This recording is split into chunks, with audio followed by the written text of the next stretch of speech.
नमस्कार। Between the lines with नीलू रंजन में आपका स्वागत है। अभी पिछले दिनों हमने देखा कि पटना के गांधी मैदान में तमाम बड़े नेता जो थे विपक्षी गठबंधन के एकजुट थे और बड़े बड़े दावे कर रहे थे।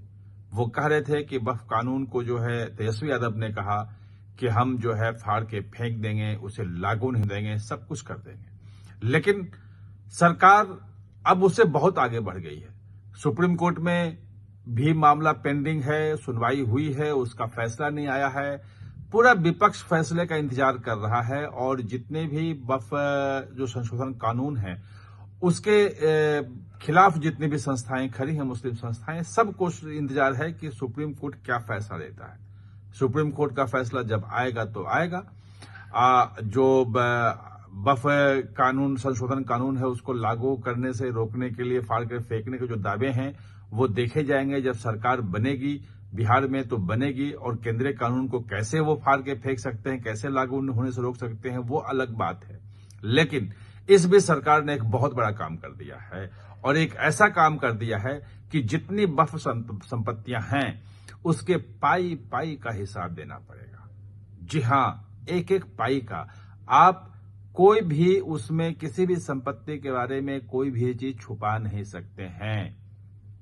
कितने क्षेत्रफल उसका है, कैसी बिल्डिंग है, कितनी आमदनी होती है, किसको दिया हुआ है, क्या विवाद उसमें है और किसकी जिम्मेवारी होगी, ये सब सारे के सारे जो नियम हैं वो बन के तैयार हो गए हैं।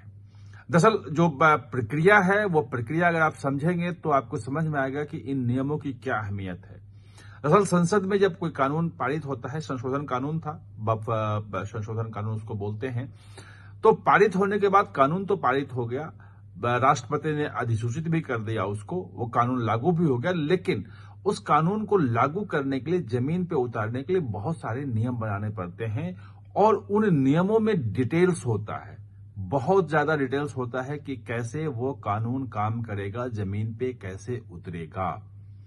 अब वो नियम सामने आ गए हैं, और विपक्ष की जो कोशिश थी, जो तत्काल जो सुप्रीम कोर्ट गए थे और उस वक्त जो मुद्दा उठाया जा रहा था वो यही कि किसी तरह से इसके एक दो प्राविधानों को जो है रोक लगा दी जाए उसके, और जब पूरी सुनवाई हो जाएगी उसके बाद उन प्राविधान सही है या नहीं है, ये उसके बाद ही उसको लागू किया जाए।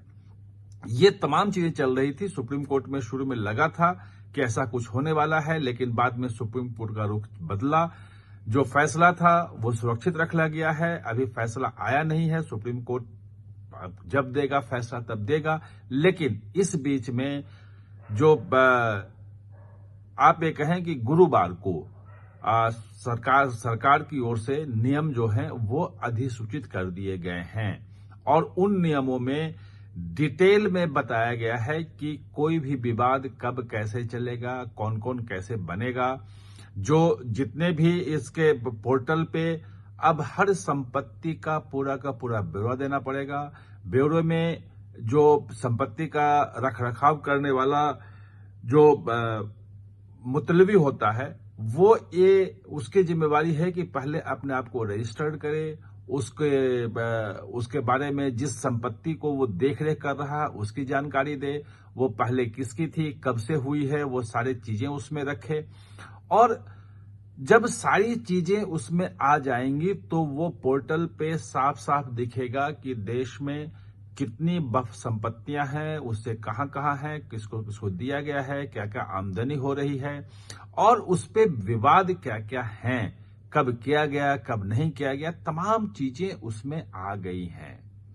अब ये जो नियम आ गए हैं इसके बाद इसमें भी साफ कर दिया गया है कि अगर कोई वक्फ संपत्ति पे कोई विवाद आता है, कोई दावा करता है कि ये गलत है, तो डीएम जो है वो 1 महीने के भीतर उसकी जांच करवाएगा। और जैसा कि संशोधन कानून में बात हुई थी कि संयुक्त सचिव स्तर के कोई अधिकारी की नियुक्ति होगी, राज्य सरकार करेगी, और वो उसकी जांच करके 1 महीने के भीतर रिपोर्ट देगा कि सचमुच में वो वक्फ संपत्ति है या नहीं है।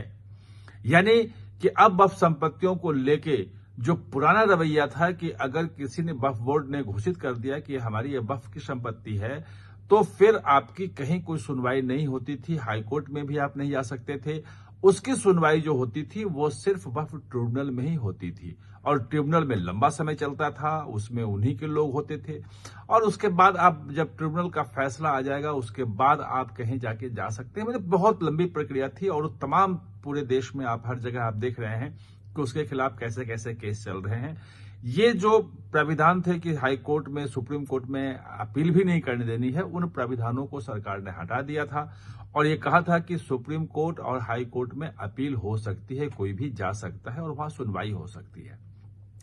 अब जब नए कानून ये आ गए हैं, नए नियम आ गए हैं कानून के साथ साथ, तो इन नियमों के साथ साथ अब पूरे देश में जो वक्फ बोर्डों का गठन जो है, जो पूरे देश में हर जगह वक्फ बोर्ड हैं, उनका पुनर्गठन शुरू होगा और नए नियम के हिसाब से होगा, जो नए कानून बने हैं उसके हिसाब से होगा।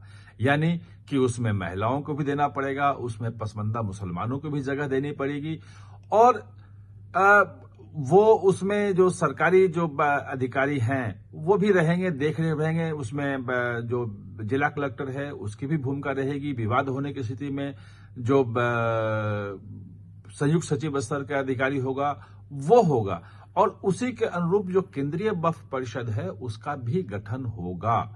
यानी कि जो वक्फ कानून जो अप्रैल में पारित हुआ था वो अभी तो बिहार चुनाव दूर है और कह रहे थे कि हम उसमें करेंगे, बिहार चुनाव के पहले इसको लागू करेंगे और सब कुछ करेंगे, लेकिन जो लग ये रहा है कि सरकार की जो कोशिश है कि कहीं बिहार चुनाव तक आते आते पूरे देश में वक्फ बोर्डों का पुनर्गठन न हो जाए, तमाम नियमों के तहत जितनी भी वक्फ संपत्तियां हैं उन सबका ठीक से फिर से रजिस्ट्रेशन न हो जाए। ये तमाम चीजें जो हैं वो सरकार ने अभी कर दी हैं और ये विपक्ष के लिए और वक्फ कानून का जो विरोध करने वाले जो मुस्लिम संगठन हैं उनके लिए बड़ा झटका है।